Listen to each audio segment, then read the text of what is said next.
welcome to my channel. My name is Jennifer.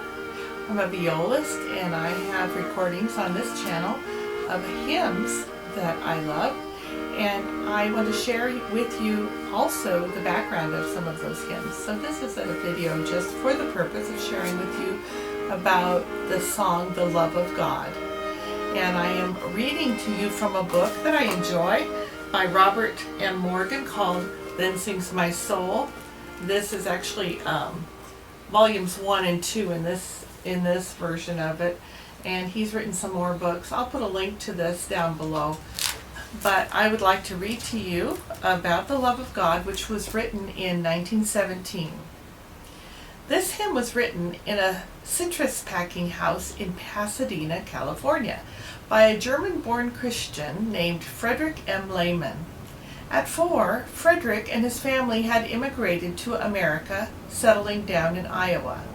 Converted to Christ at age 11 while walking through a crabapple orchard, Frederick eventually entered the ministry and pastored churches in the Midwest.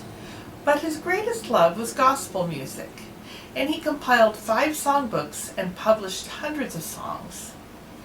In 1917, his finances had gone sour, and he found himself working in a packing factory in Pasadena, moving 30 tons of lemons and oranges a day. One morning, as he arrived at work, a song was forming in his mind. He had been thinking about the limitlessness of God's love, and during breaks he sat on an empty lemon crate and jotted down words with a stubby pencil. Arriving home that evening, he went to the old upright piano and began putting notes to his words. He finally had a melody and 2 stanzas, but almost all gospel songs of that era had at least 3 stanzas. At length, he thought of some lines he had recently heard in a sermon.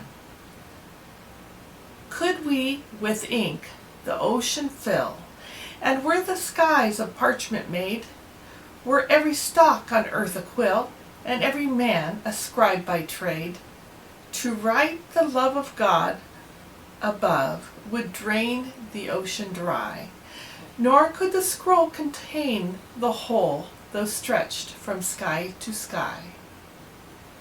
That verse perfectly formed the 3rd stanza, but who had written it? As Frederick heard the story, it was composed on the wall of an insane asylum by an unknown inmate. Perhaps someone did find it there, but we now know the words originally came from the pen of an 11th century Jewish poet in Germany named Meyer ben Isaac Nehorai. Frederick lived the rest of his life in California, writing a number of hymns before his death in 1953. One of his most popular gospel songs, now outdated and forgotten, was based on the wonder of a newfangled invention that was sweeping over America. It was called the Royal Telephone. So that's the background on The Love of God. I hope that you enjoy it. I actually recorded it, just my own story of it.